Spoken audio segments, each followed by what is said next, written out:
another lecture for sequence diagram I'm taking today. Fine. Now see, Okay. yesterday you need to first understand that UML diagrams and their softwares are very different from each other. Sometimes you would find that one feature of a UML diagram is not available in the other software. It is available in the first software, but not others. Like whatever features might be available in lucid chart may not be, available in visual paradigm, may not be available in rational rows. Why? Because what these people do is they fix the basic UML structures. Fine. And then these companies, because they have to sell their software, so they customize over those basic uh, regulations, rules and regulations. Fine. And the best ones, the company, so that they have this competition among themselves to add features. Right? So it would depend on most of the features would depend on what kind of software you're using. But that is the reason I keep on telling you that please follow the basic rule of Grady Booch and Ivar Jacobson, and rest any software you can you use to create sequence diagrams or any other UML diagrams. Fine. Now here is another example of sequence diagram right in front of you. This has been made using visual paradigm. Fine. Now, in this sequence diagram, they're trying to depict a hotel system, a part of a snapshot of a hotel system. Fine. Now, if you can see carefully over here, let me use my annotator. Over here, there is no actor. Fine. So if we do not have an actor, let me tell you that in an exam, specifically in IB University interim exam, what would happen is your marks would get deducted. So always have an actor. So over here, this is for hotel reservation. Fine, room reservation. This is for hotel room reservation. So you create an actor over here like this. Wait, I'll create an actor for you. So I'm creating an actor. Actor is very, very important part of sequence diagram. He has to be there. You cannot say that he's fine. So this is an actor, and this is not what kind of actor is it? He's a customer. Fine. Okay. Now see, the customer would then, he would want to make reservation. So what he does is he opens the yes, Nischal, bolo beta. Ma'am वो customer की lifeline भी तो बनानी होगी ना, हाँ because बनानी customer भी होगी. एक्टिव होगा एक Banani तरीके से. hogi, banani hogi. The thing is, I thought that you would be able to understand. So, okay, if you want me to make, I'll make. Ma'am ये भी बेसिक में आता ही है ना वैसे, बाय द वे. Hmm? मतलब like activation और lifeline भी तो ये आता ही है ना हाँ, आता बेसिक्स में. है, but since I am not, using a software, so I thought I'll not make. But okay, if you अच्छा want हाँ to. ठीक है. See, I am just, teaching you from a already generated okay example. Okay. So, इसलिए yes ma'am. now ठीक है, मैंने customer मिला दिया. I hope it is okay with you all now. Not my best. Okay, fine. ठीक है. So this is the customer. This is his lifeline. This is his activation.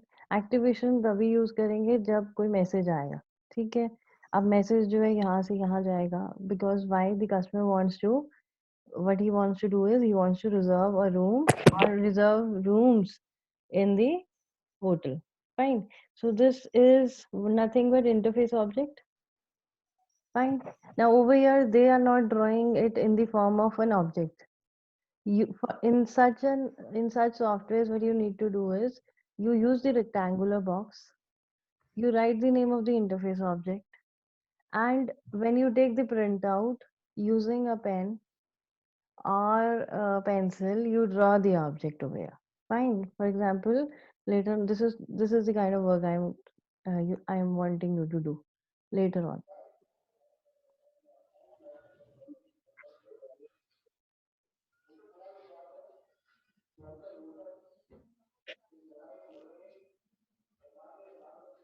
Okay.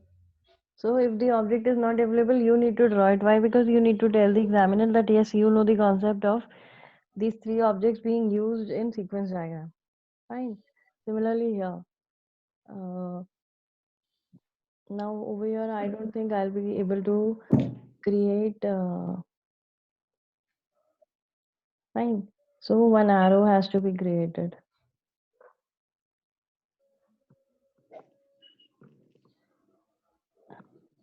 Okay. Fine. So this becomes a control object.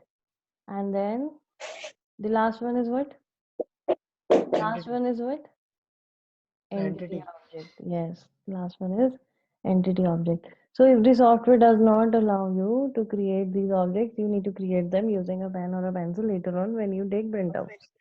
Fine. Or you can go to paint and you can, make these objects yourself.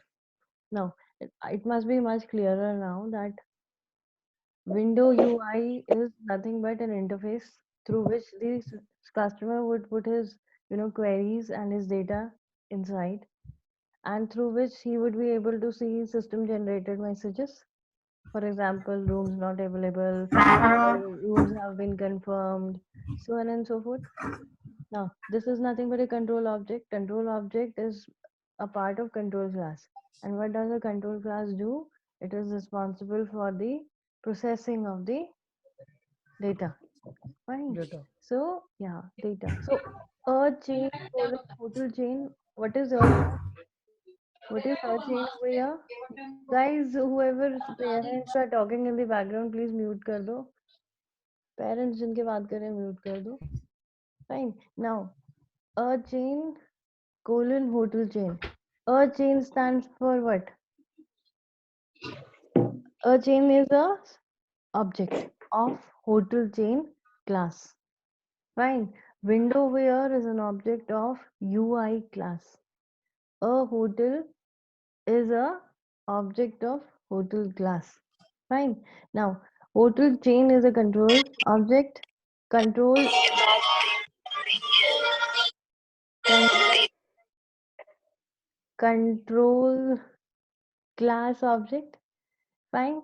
Then hotel, this hotel is an entity class. So a hotel is the object of the entity class. Fine. Now see. So first message that was sent from UI to hotel chain was make reservation. Fine. Then what happened? This control class got activated. So it sent, what it did was it sent a further message, in inbuilt further message for making the reservation. Fine. Now what does the entity class do? In a loop, this outer box is used for loop, because it's not necessary the customer would want to, book the class for a hotel room for one day. He might want to, book the room for multiple days.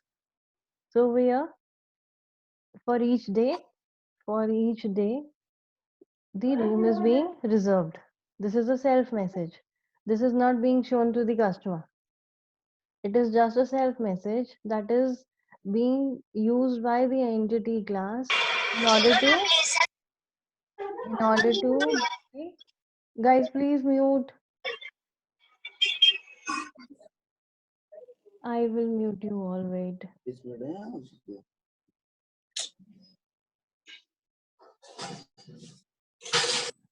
Mute all. Okay, whoever wants to talk to me, please raise your hands and then unmute yourself. But please make sure that there is no background sound. It's very, high pitched. Okay, so,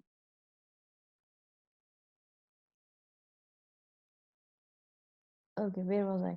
So, now for each day, a loop is generated and the room availability is checked. Fine. Now, see the use of alternate box. This is another use of alternate box. Because of this, I have taken this example. Yes. So what is happening over here? Alternatively, if the room is available for a particular day, what would happen? The reservation is being done. So see, another object is being created. But how is it being created? If the room is available,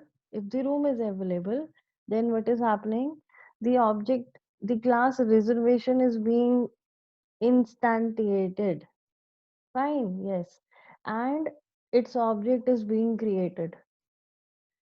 Fine. And this object and this class are in turn responsible for the final confirmation message, which would be sent to the customer. This would be sent to the customer. Fine. And after that, what happens? Once the message is displayed on the UI, the whole process stops. Fine. This is the delete function that we had seen yesterday. Fine. So this is an example of how an hotel reservation can be shown using a sequence diagram. Now, I have always told you that your way of designing a software and the way of another software engineer would always differ. So you may not have the same sequence diagram, but it should follow all the rules, first thing, and it should make sense. Have the confidence that whatever you have made, if you have followed all the rules, would be correct. Okay, guys, I would like to hear okay, or if somebody wants to ask something, please do. Please unmute Yes. and ask. Yeah. Okay, ma'am. Okay, ma'am. Okay. Any query? It is easy. Yes, no. Okay. So another. So this is an actor.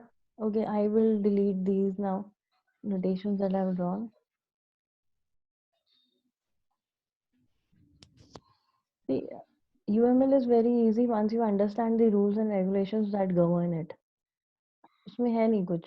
The only thing is you need to and just understand what rules are being implemented. That's all. So this is an actor. Fine. Over here in visual paradigm, they're using this kind of notation for an actor. Then,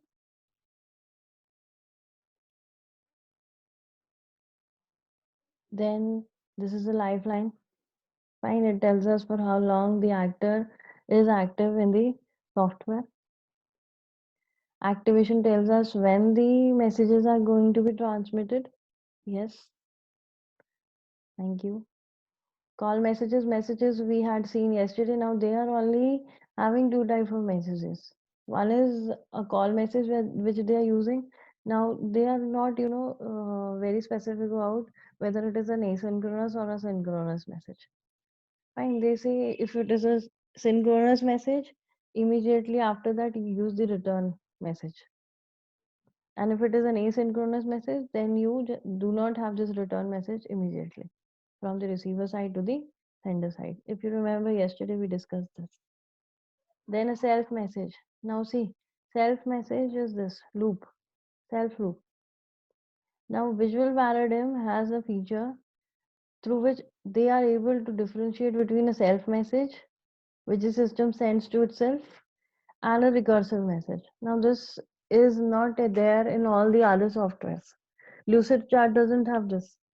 So it would depend on, it doesn't mean that Lucidchart is bad or Creately is, not good and Visual Paradigm is good. No, it just means that Visual Paradigm is offering more features rather than Lucidchart and Creately. But the basic rules are the same. So this over here, see the small box over here that they're using it for recursive messages. Create message. Create message is used like I just told you over here in this example. We just saw that if the room is available, then another class is instantiated. It is called, reservation class is called into activation. Once it is called into, it becomes active, then its object also becomes active. So it's created, this object is created by a message. Fine, a message has created this object. So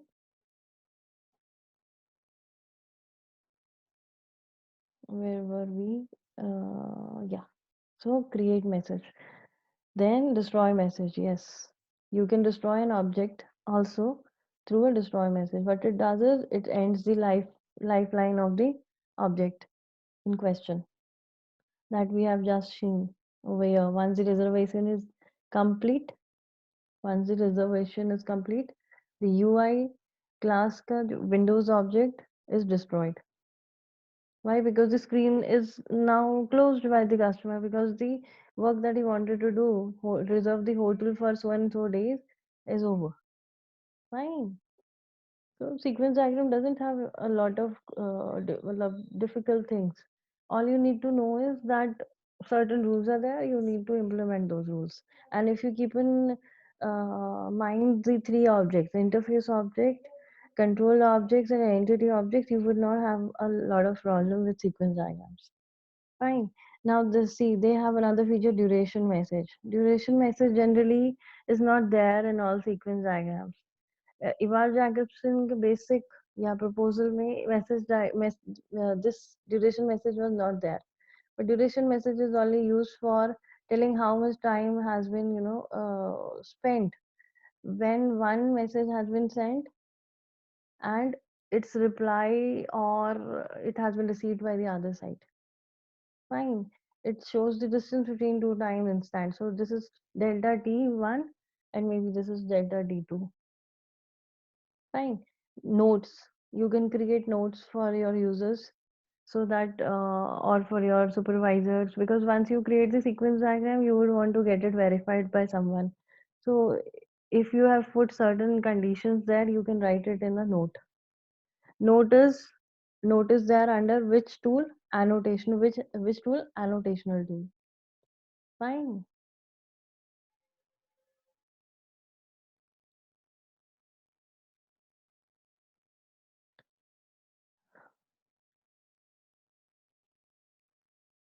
Okay. So today's class from my side is over. If you like want to ask something, please ask. You can use any of the softwares that are there available on the internet. I will not stop you. Just write in your lab files which software you used. And if for every diagram you have used a different kind of software, that's okay with me too. Like for a sequence diagram, you are using visual paradigm. Say for let's say collaboration diagram or component diagrams, you're using Creately or Lucid Chart. So you write it is okay. I'm not saying that you use visual paradigm for everything. No, you can use different softwares for different diagrams. As long as you follow the rules, everything is okay with me.